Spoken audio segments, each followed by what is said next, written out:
Ada mahasiswa saya bertanya, Ustadz, yang mencabut nyawa itu kan malaikat maut. Iya, iya, kan betul ya? Semua sepakat nih, yang mencabut nyawa malaikat maut. Nah Ustadz, di jam 8 tadi, jam 8.00 ada orang mati di Siak, karena dia orang Siak aslinya.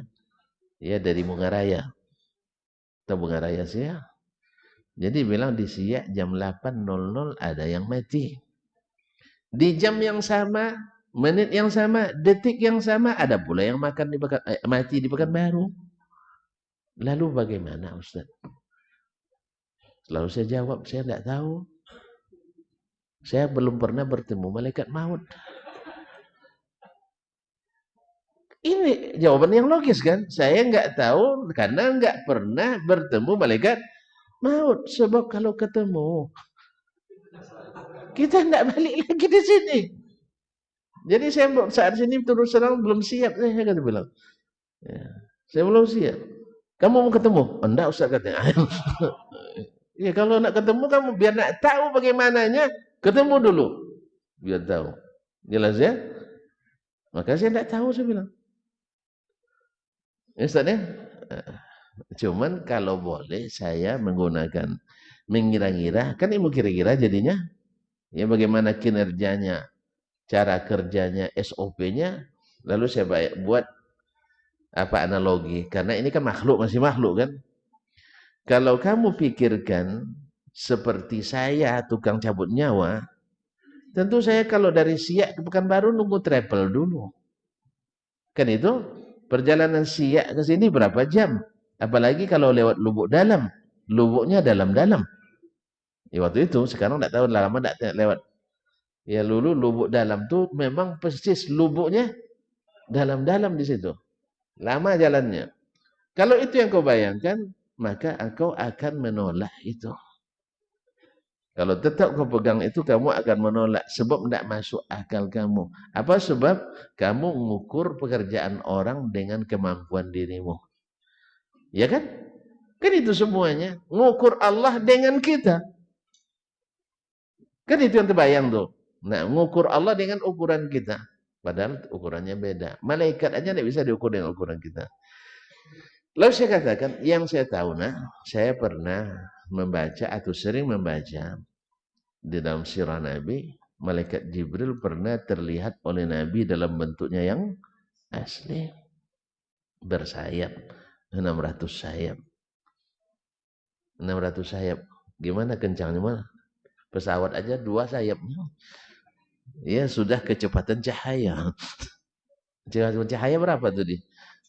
Berapa kilometer per jam kecepatan cahaya ini? 800? Apa? Enggak. Lebih lah. Saya naik Jambo waktu itu, naik Emirat itu 1000 km per jam. Iya. Berarti lebih dari kecepatan cahaya ya. Oke lah. 1000 km per jam. Nah, baru 2 sayapnya. Jibril 600 sayapnya. Kali aja 600. Makanya langit baginya dekat.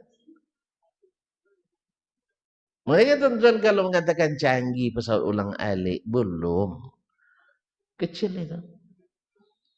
Makanya kita harus lebih kagum pada Jibril daripada Gabriel.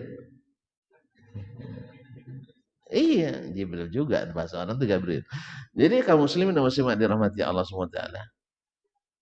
Sampai Nabi Nuh alaihissalam, dia buat sendiri dengan teknologi yang menurut kita teknologi kuno, tapi bisa melawan topan dan selamat. Ya tak? Canggih kan? Antum kagum dengan kapal Titanic. Apa? Titanic. Oh, salah. Segala Titanic tadi.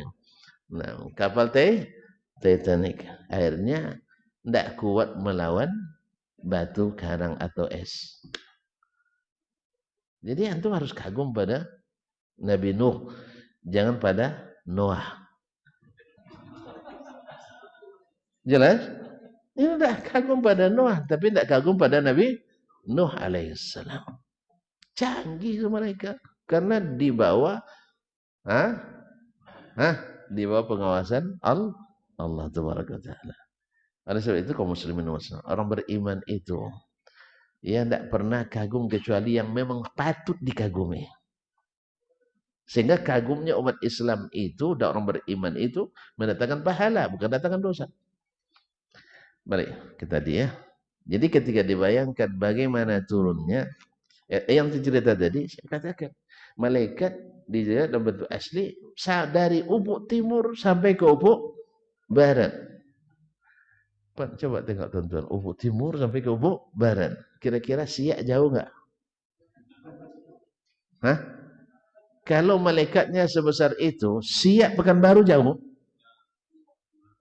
Nggak perlu berjalan, gini aja saya sampai. Nah, apa tidak paham kan? Saya bilang, oh ya Ustaz katanya. Jadi masih ragu dengan pekerjaan malaikat maut. Nah, kalau masih ragu, memang harus penelitiannya langsung bertemu. Ya wawancara langsung.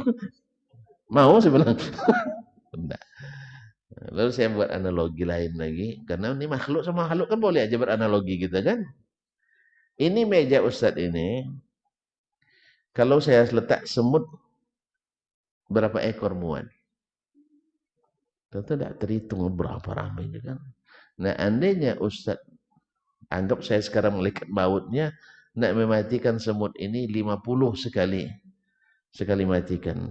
Bisa nggak? Bisa sekali. Karena jarak saya ke semut dekat sekali. Tapi jarak semut ke saya jauh sekali. Perlu musafir. Jamak qasar dia itu.